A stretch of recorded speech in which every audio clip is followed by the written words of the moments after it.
Market situation की बात करते हैं तो ठीक है, मार्केट का सिचुएशन उतना बेहतर नहीं था, मार्केट डिक्लाइन में ही था। लेकिन डिक्लाइन का रीजन कोई स्पेसिफिक नहीं हमारे सामने है कि डिक्लाइन मतलब बहुत ज़्यादा कोई निगेटिव न्यूज़ कहीं से आ गई या कहीं कुछ हो गया ऐसा जिसके कारण ऐसा डिक्लाइन आया हो, नहीं। ये नॉर्मल डिक्लाइन है। हो सकता है एक्सपायरी को लेके थोड़ी सी वॉलेटिलिटी बढ़ी हुई हो, पोजीशंस हल्के कर रहे हो, जो ट्रेडर्स हैं वो कर सकते हैं, ट्रेडर्स ही वॉलेटिलिटी लाते हैं, तो ये हो सकता है डीआईएस ने और बिकवाली की हो। प्रॉफिट बुकिंग मतलब जिसने भी किया है या तो प्रॉफिट बुकिंग किया है या पोजीशन अपना कट किया है, जिसके कारण ये वॉलेटिलिटी आई है। बाकी न्यूज वगैरह कहीं से कुछ नहीं है, कोई स्पेसिफिक रीजन नहीं है कि इस रीजन से मार्केट गिर रही है। एक इम्पॉर्टेंट अपडेट है आप लोगों के लिए, यूट्यूब पे अभी बहुत चल रहे थे बसंत माहेश्वरी जी, जो कि बसंत माहेश्वरी वेल्थ मैनेजमेंट है उन्हीं का। और अभी पिछले कुछ दिनों में उन्होंने अपना पूरा यूट्यूब चैनल पब्लिक से प्राइवेट कर लिया। मुझे लगा कि जब नोटिस गया था तभी से उन्होंने प्राइवेट किया है अपने चैनल को, और अब पब्लिकली उनकी कोई भी वीडियो आपको देखने को नहीं मिलती है। आप मेंबरशिप उनका लेंगे, मतलब पैसे से आप उनकी वीडियो देख सकते हो, यूट्यूब पे मेंबरशिप उनका ज्वाइन करके वीडियो देख सकते हो। अब जो बसंत माहेश्वरी जी है वो बड़े इन्वेस्टर्स में गिने जाते हैं इंडिया के अंदर में, बहुत बड़े नहीं लेकिन हाँ फिर भी उन्होंने स्टॉक मार्केट से पैसा बनाया है।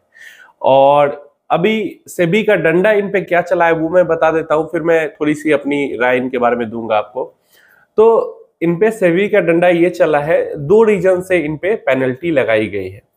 पहला रीजन ये है कि इन्होंने अपने 32 क्लाइंट्स से, एक तो इन्वेस्टमेंट जैसे क्या होता है, दो तरीके से आप किसी भी अपने क्लाइंट से, जो भी वेल्थ मैनेजमेंट वाले हैं, दो तरीके से क्लाइंट से अपना चार्ज वो ले सकते हैं। या तो परसेंटेज वाइज चार्ज कर सकते हैं या तो फिक्स्ड प्राइस पे चार्ज कर सकते हैं, ऐसा सेबी का रूल है। दोनों नहीं करना है, ठीक है। मतलब कोई मैं अपना एक पोर्टफोलियो मैनेजमेंट मेरी सर्विस है, उसमें कोई एक स्कीम है, तो उसके अंदर मैं ये नहीं कर सकता कि हाँ इतना रुपया आपको फिक्स्ड प्राइस भी है और इतना रुपया आपका इतना परसेंट हम इन्वेस्टमेंट का भी लेंगे, ऐसा नहीं कर सकते। या तो आप इन्वेस्टमेंट का परसेंटेज टर्म्स पे ले, जैसे म्यूचुअल फंड का एक्सपेंसेस लेते हैं, या फिर आप फिक्स्ड प्राइस कर लो कि हाँ इतना पैसा हम लेंगे, दोनों एक साथ नहीं करना है। तो इन्होंने 32 क्लाइंट्स से इन्वेस्टमेंट में परसेंटेज भी लिया चार्ज के रूप में और फिक्स्ड प्राइस भी लिया, जिसके कारण ये सेबी के रूल्स का वायोलेशन हुआ और इसके कारण इन पे पेनल्टी लगाई गई है। दूसरा जो इन्होंने वायोलेशन किया है, सेबी का कहना है कि यूट्यूब के ऊपर ये भ्रामक एक तरीके से विज्ञापन करते थे या भ्रामक थंबनेल एंड टाइटल वगैरह लिखते थे और इन्वेस्टर्स को भ्रमित करने की कोशिश करते थे। कैसे? कुछ टाइटल्स इनके थे जिनको सेबी ने यहाँ पे पॉइंट आउट किया है, जैसे 10 साल में 10 गुना कैसे करे पैसा को, 20 साल में 100 गुना कैसे करे पैसे को, 1 करोड़ से 100 करोड़ कैसे बनाए, ऐसा ही कुछ टाइटल सब था कि 10 लाख से 100 करोड़ कैसे बनाए 2 मिनट में जाने।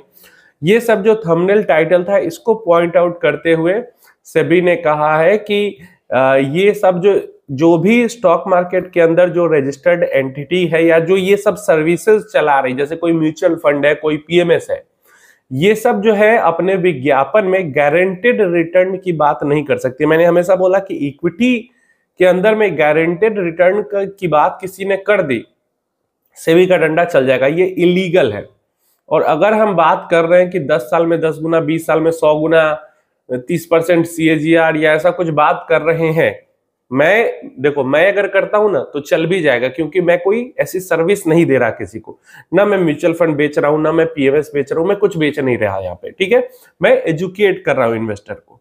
लेकिन अगर मान लो मैं पीएमएस चला रहा हूं, अपना म्यूचुअल फंड चला रहा हूं और यूट्यूब पे आके कह रहा हूं कि 30% CAGR बन सकता है, 25% बन सकता है, 10 साल में 10 गुना, 20 साल में 100 गुना, 10 लाख से 1 करोड़ या 1 करोड़ से 100 करोड़ बन जाएगा, तो सेबी इसको मानेगी क्या कि मैं अपने पीएमएस का या म्यूचुअल फंड का एक तरीके से एडवर्टाइजमेंट कर रहा हूं, विज्ञापन कर रहा हूं।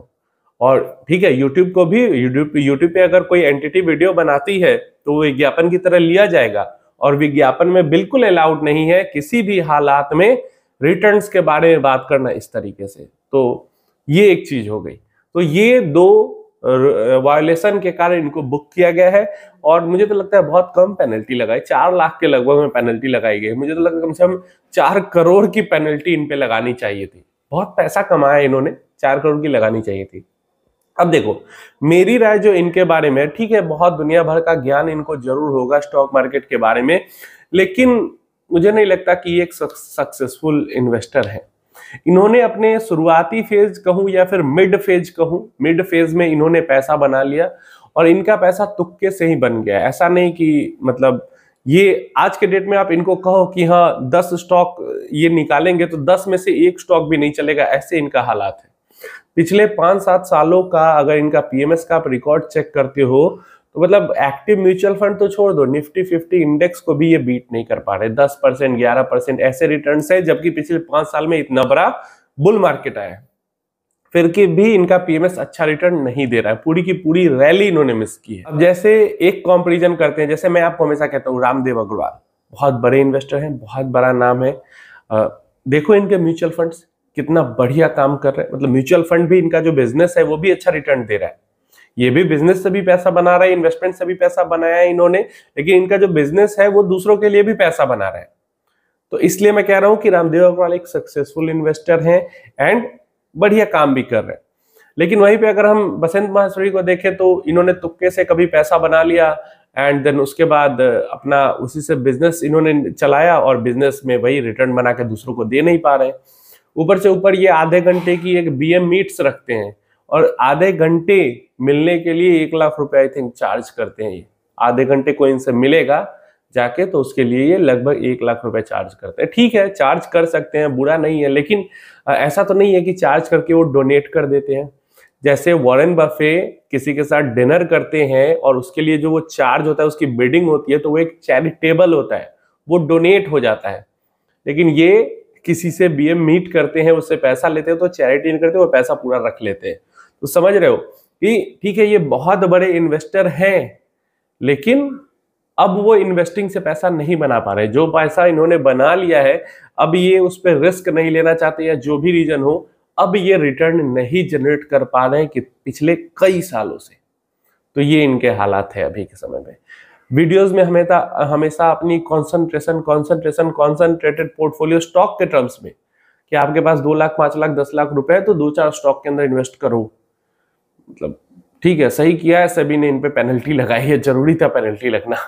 बाकी आप अपनी राय बताना अगर आपने कभी इनकी वीडियो, मैंने पास्ट में इनकी वीडियो देखा है, मैं देखते रहता हूँ। मैं जितने भी जिनका नाम है इन्वेस्टिंग वर्ल्ड में उनकी वीडियोस देखता हूँ क्योंकि उससे आपको उनका थॉट प्रोसेस समझ में आता है। अब ऐसा नहीं कि उस पर पूरा डिपेंडेंट हो जाता हूँ, अपना दिमाग लगाना है उसके पीछे, लेकिन थॉट प्रोसेस समझोगे, सुनोगे, समझोगे कैसे पैसा बनाए तो चीजें समझ में आती है।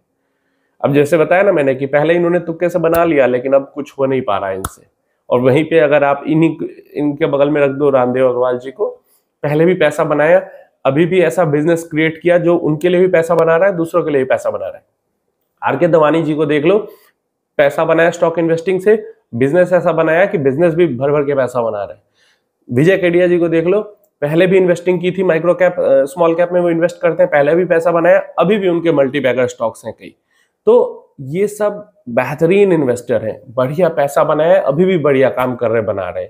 वहीं पे बसंत माहेश्वरी जी हैं, पहले पैसा बन गया तुक्के से, अब बस उसको बचाने में लगे, कैसे कैसे पैसा बचा ले, बस चला ना जाए हाथ से।